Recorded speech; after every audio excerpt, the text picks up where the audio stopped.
Sorry, honey, this review for Applebee's has turned into a 50-pager. From the original name choices to what it has in common with the International House of Pancakes, Applebee's is a bar and grill chain with some must-know facts. So without further ado, here are 10 secrets about Applebee's that you didn't know. These are the best pancakes I've ever had, and I've been to Applebee's. Been around since the 1980s. I'm gonna be here a long. It was the 1980s. Post-it notes had just gone on sale, Cyndi Lauper was bigger than her hair, and a married couple in Decatur, Georgia opened up the first ever Applebee's. The couple, Bill and TJ Palmer, took out a $50,000 loan and started a restaurant. A couple of years later, they opened a second Applebee's in the state, and by 1983, they had sold the concept to W.R. Grace & Company. Bill became the president, and it was under him that the restaurant found its huge success as a chain of franchises. And while many franchises force their franchise owners to follow strict rules about such things as the restaurant's decor and menu, Applebee's gives their franchise owners a little more leeway than most. Game changer. Sure, they must serve the chain's signature riblets, fajitas, and apple margaritas, but they may also add certain local dishes to the menu that speak to the people in that particular neighborhood. They are also encouraged to add their own local flair to the standard Applebee's decor, within limits, obviously, but making the restaurant feel like it belongs in the area and fits with the people in said area is important. If you're calling your restaurant a neighborhood bar and grill, you have to make sure that the neighborhood part is taken care of. Stick to items off the grill. Trust me when I say this. Back in 2012, author Tracy McMillan went undercover to work at a few different places, and then she wrote about her experiences. One of those places was an Applebee's restaurant, and what she saw was, shall we say, not so good in the neighborhood. Besides the fact that employees were provided very little training, the food itself sometimes came with a little extra something, such as plastic. What? Yep, you heard right, plastic. As McMillan discovered, the side dishes come pre-portioned, and then they are just mixed with a sauce and microwaved in a plastic bag. What this did was often leave items like the broccoli covered in little plastic flakes from the heated bag. According to Tracy, she recommends sticking to items off the grill as your best choice. Now, these items do come frozen and are then defrosted and cooked, so that might not sound so great to some foodies out there. But what it does mean is that it is generally easy for the customer to tell if it has been cooked properly or not, if it's cooked through, if it's underdone, etc. These are all things you can see with your own two eyes. But maybe the most important thing Tracy said is that she also recommends the French fries. Club Bees. Ain't none of y'all old enough to go to the damn club. Applebee's is open late, and many locations offer a late-night happy hour. But down in Florida, that happy hour turns into a really happy night when local Applebee's restaurants turn into Club Bees locations. It all started back in the early 2010s when locations down south became Club Applebee's after 10 p.m. We're talking loud music, a DJ, and drinks flowing till 2 in the morning. Back when this all first started happening, there were close to 100 locations doing it. These days, it's pretty much only happening at some Florida outlets. There are dance nights, karaoke nights, and even blacklight parties. Sounds like in Florida, people are feeling good in the neighborhood. Good for them. So much so that customers have been known to dance on the bar. For those wondering, this Club Bees thing isn't officially sanctioned by the corporate offices and instead is something that is left up to individual franchise owners to do or not do as they see fit. However, head office obviously doesn't frown upon it, given that you can actually look for a Club Bees in Florida using the Club Applebees website. They are very secretive with their recipes. The secret ingredient is...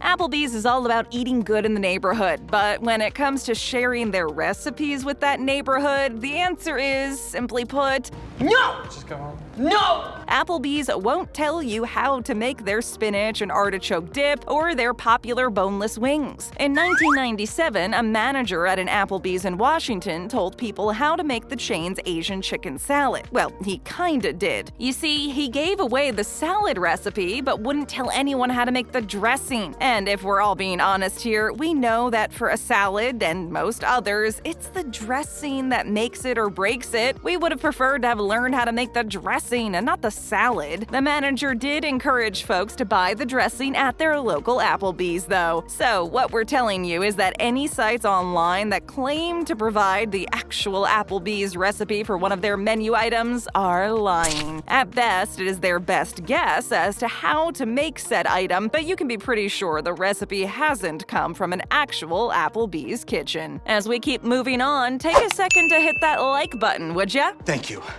Next! A top employer. I'm the boss. Applebee's is a great employer, and they have the awards to prove it, including the Nation's Restaurant News Excellence in Retention Award, Top Performer in Management Retention Award, and Catalyst Award. Things weren't always this rosy at the company, though. The restaurant industry is notorious for its high turnover rate from year to year, and back in 2000, Applebee's was looking at a turnover rate of 146%. Numbers like that are obviously not what a business is looking for, and so they made efforts to improve things, which they did. And one way they did this was by turning work into a game of sorts, with points and prizes awarded to employees who did good work. Smart, Ann. Smart. As of 2015, there were around 7,000 employees using the system. Their plan to make the workplace more inviting and encourage employees to want to stick around worked. And by 2004, the turnover rate had dropped significantly down to 84%, which puts them on the low end of industry-wide turnover estimates, which range from about 81% to 150%. Where did the name come from? What's your name? Me. Yes, you! I am me. He's me, and I'm you. Did you know that the original name of the restaurant was TJ Applebee's RX for edibles and elixirs?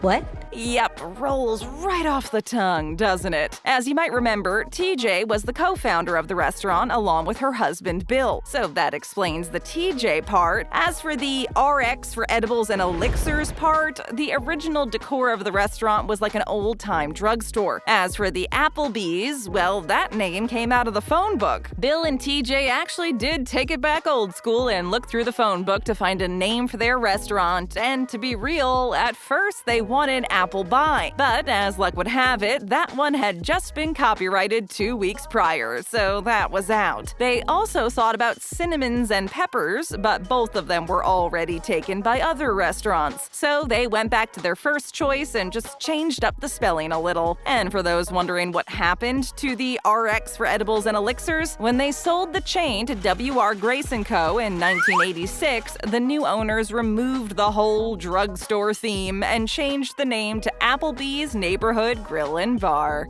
They are owned by IHOP. My God, these are the best pancakes I've ever had. And I've been to IHOP. If you go to IHOP for your fresh stack of pancakes in the morning and then go to Applebee's for your dinner on the grill in the evening, then you've actually, without knowing it, eaten both your meals from the same company. At least that's been the case since 2007, when Applebee's was sold to IHOP Corp. For $2.1 billion. Feel free to do your best Dr. Evil impression here. Yep, the home of the pancake and the neighborhood grill came together in 2007 to become the largest full-service restaurant company in the world. And for those interested in details, IHOP Corp. Became Dine Equity Inc. after the sale, which is today known as Dine Brands Global Inc. But no matter what the name, things haven't been all flowers and sunshine for either restaurant since the sale. In 2017, falling sales led to the closure of 100 Applebee's restaurants and 20 IHOPs. But Applebee's fought back hard, and with a new CEO in 2018 came changes to the menu and employment practices that led to a 5.5% uptick in sales. Money, money, money, money. Unfortunately, the current situation arose just a couple years later and was a blow to almost all businesses. But Applebee's is still around, so they must have done something right. If it can continue to weather this global storm, we assume that it is a good sign for the future of the popular chain. Yes, you can order Carside to go. 2 coffees to go.